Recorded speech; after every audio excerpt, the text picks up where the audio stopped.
Biba dubi. Bener gak sih bacanya? Bidi bubi, bidubab, bibub babab. Yoria beda bedu. Sorry banget, gue bukan yang mau ngeledek, tapi emang gue nggak tahu gimana cara bacanya. Dan beliau ini rame banget di internet kemarin-kemarin. Gue telat untuk ngebahas, mungkin kalian semua udah tahu meme-nya. Dan gue bener-bener kelewat sama meme-nya, mungkin karena gue beberapa hari lalu terlalu sibuk. Jadi banyak orang yang minta gue di live stream tuh, bang bahas Biabude, Bodube. Siapa ini? Gue nggak tahu ada apa ini. Bahas The Crash Out bang, Crash Out siapa Crash Out? Sampai akhirnya anak-anak Linsan harus menjelaskan ke gue dia siapa, dan akhirnya gue paham. Oh. Dan gue di sini nggak hanya cuman pengen nerangin apa yang terjadi sama Bida Budi. Aduh, sorry banget. Kita panggilnya Beatrice aja ya, atau ya beda bedu. Tapi gue juga pengen punya perspektif tentang bagaimana internet tuh kadang tuh salah pencet tombol dikit langsung dan apakah itu jadi salah dia atau salah internet? Jadi apa yang sebenarnya terjadi sama Beatrice Chrisley Ilejai Laus ini? Seorang musisi yang nggak tahu apa-apa, tiba-tiba namanya disebutin satu dunia, dan tiba-tiba orang tadinya suka sama dia terus tahu-tahu benci sama dia.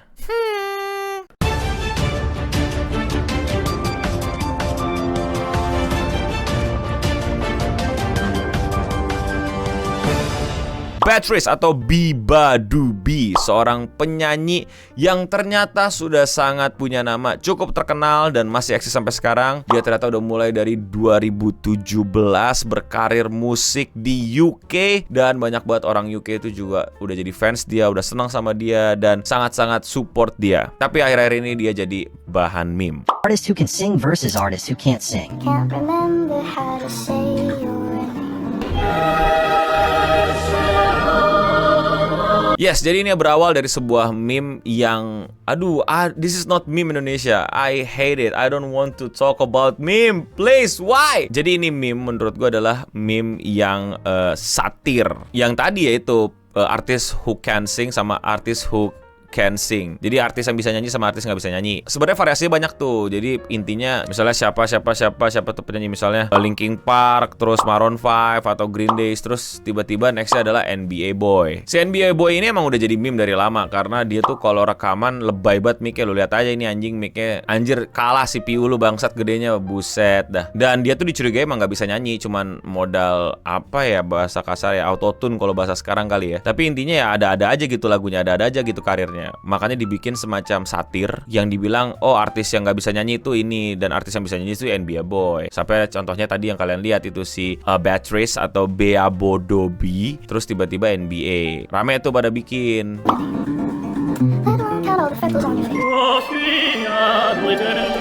Saking ramenya, saking udah banyak variannya, dan orang-orang udah pada bikin variannya sendiri. Nah itu viral, kalau kalian belum tahu. The difference between viral dan trending. Anjing bahas ini lagi, aduh anjir gue balik ke masa gue dulu, aduh mengerikan. Viral itu adalah ketika bukan cuman rame ditonton, tapi viral, virus menular menyebar. Jadi banyak orang bikin versinya masing-masing tuh, beda-beda segala macem. Pokoknya tentang Beda Bube sama NBA Boy dan sama trend meme artis who can sing, artis who can't sing. Trending rame ditonton.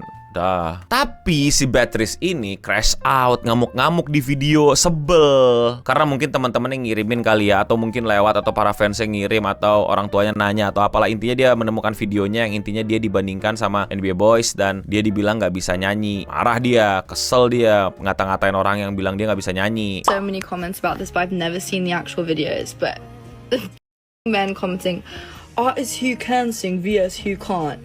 Like, just tell me you don't get no girls. Dari sini kayaknya lu udah pasti ngerti gitu bahwa si Mbak satu ini tuh emang nggak di culture meme, nggak di culture internet, nggak sedum scrolling lu pada gitu. Dan mungkin hidupnya penuh dengan menulis, bernyanyi, latihan, ngisi suara, dan mungkin sosial medianya ya cuman buat ngeliat temen-temennya gitu, nggak cari through TikTok and then consume some brand road content, atau ya nyanyi Sigma Boy or else gitu. Makanya dia mungkin snap gitu dan sebel, terus ya bikin lah konten atau story, kalau nggak salah story tadi gitu yang sebel gitu loh. Nah dari situ kan sebenarnya kalian sudah paham gitu kalau misalnya Mbak satu ini tuh ya kesel sama yang membuat meme tadi, karena ya Mbak ini nggak paham konteks meme-nya, dan nggak paham sebenarnya orang-orang tuh memuji si Mbak Bea Badu B ini, ya bedu ini. Tapi jelas karena reaksinya yang berlebihan, netizen dipancing ya dengan cara begitu, dibikinlah meme yang lebih serius untuk ngeledekin dia. Yang tadinya dia rame diketahui orang karena emang sebenarnya part of the meme, dan sebenarnya orang paham kalau nyanyi dia bagus. Sekarang jadi beneran dibikin real kalau dia nyanyinya nggak bagus, nggak punya talent, dan cuman yapping.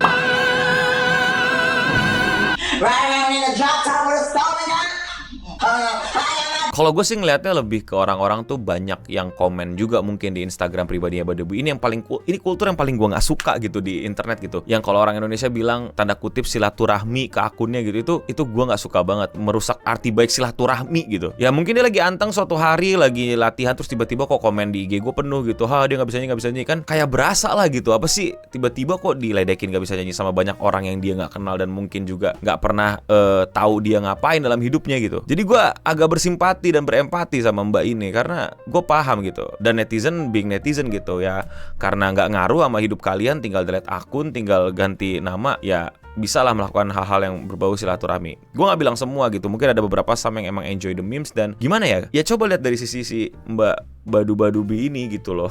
Gue jadi ngomong namanya aja jadi apa ya? Jadi jadi lucu gitu loh. Dia nggak di kultur itu, dia nggak main ke situ, dia juga nggak nyenggol-nyenggol kalian yang nyenggolin dia tanpa dia paham konteksnya. Ya marah lah dia. Serius, gue di sini tuh argumen bukan jadi sok pembela atau pembeda. Karena coba deh lo jadi dia. Gue rasa ini juga pertama kalinya gitu dia ngerespon. Dan iya kalau lo tanya responnya berlebihan, iya gue tahu berlebihan. Sampai ngata-ngatain kalian, sampai dia bilang dia dapat more girl than you, tapi padahal dia straight gitu dan lain-lain. Men are mad at me because I probably get more girls than them, and I'm not even gay. I don't even know what I am. But again, sometimes I cannot belain internet culture. The bully and being in the bandwagon things not sit right on my mind. Sekarang sih udah mereda ya, dan gue juga bilang kan gue udah telat banget bahasnya. Tapi ya gue melihat kayak buset, sampai ada yang bikin meme-nya ngebongkar-bongkar dia siapa lah, ngebanding-bandingin dia, terus kayak dihancur-hancurin lah lagu-lagunya segala macam. Agak too much sih menurut gua. Tenang, lagi-lagi ya, saya bukan orang suci yang berusaha untuk membela yang lemah dan selalu berdiri di puncak kebenaran dan lain-lain. Gue cuma pengen ngasih perspektif yang sedikit berbeda dari yang mungkin kalian terima gitu. Gue banyak banget ngeliat video-video pembahasan yang malah kayak ngeledekin si Bade-Bade ini can take a joke. Buat gue beda sih konteksnya ya. Dia bukan nggak mau take a joke. The joke itu bikin dia out of frame, ngerti gak sih lo? Dia sebagai the real human-nya itu di luar kerangka meme itu. Sampai akhirnya the real human-nya datang dan melihat dia tiba-tiba udah jadi meme yang dia nggak tahu originnya dari mana, dan mungkin satu keluarga dia nggak ada yang ngikutin kultur meme, nggak sebrandrot kita, nggak sebrandrot kalian, nggak sememe kalian. Jadi nggak ada yang bisa remind her atau ngasih tahu dia gitu loh. Dan meledak juga sekarang namanya. Ya gue paham beberapa dari kalian nge-support dia atau membuat meme atas dasar entah jujur apa enggak untuk memarketingkan dia, free marketing and stuff dan lain-lain. But still, the internet culture sometimes ya sekacau itu. Tapi gue nggak tahu the detail. Jangan-jangan emang mbaknya udah dijelasin tapi ngotot, nggak terima dan lain-lain, atau gimana kelebihannya. Gue cuma dapat apa yang dari gue tahu, dan kalau cuma begini kebenarannya, ya buat gue nggak fair sih kalau kita cuma ngeledekin Mbak Bea Dabu Debe ini yang crash out. Dan nggak semua orang sesiap itu sama kultur internet, atau setiap artis atau setiap sosok itu udah punya PR team, udah dilatih untuk merespon internet dan lain-lain. Jadi ya gue coba untuk menyimbangkan narasi dulu nih. Not gonna lie though, the meme is quite funny and quite unique banget gitu, dengan bagaimana mereka menggambarkan Kansing. Terus yang bahkan si Bea Budenya aja baru muncul satu frame dikit terus langsung NBA Boys. Tapi kalau menurut kalian bagaimana? Coba komen di bawah. Bro, gue juga terbuka dengan argumen-argumen dari kalian tentang melihat bagaimana culture internet ini. Jadi coba komen di bawah please, dan kritisi gue dan koreksi gue kalau ada informasi tambahan atau ada yang keliru. Kalau kalian suka sama konten kayak gini dan kalian mau support gue, lakuin dengan sesimpel klik tombol subscribe. Karena ayo dong bonus sejuta nih, biar udah nggak jadi obrolan lagi lah gue kapan sejuta. Udah gitu kan selesai. Ayo move on ke obrolan berikutnya. Thank you udah mau support, dan sekian seputar internet untuk episode kali ini. Gue udah Bening pamit undur diri, dan untuk kita semua stay clean and iya jadi gak enak ngatain dia. Tapi namanya susah banget.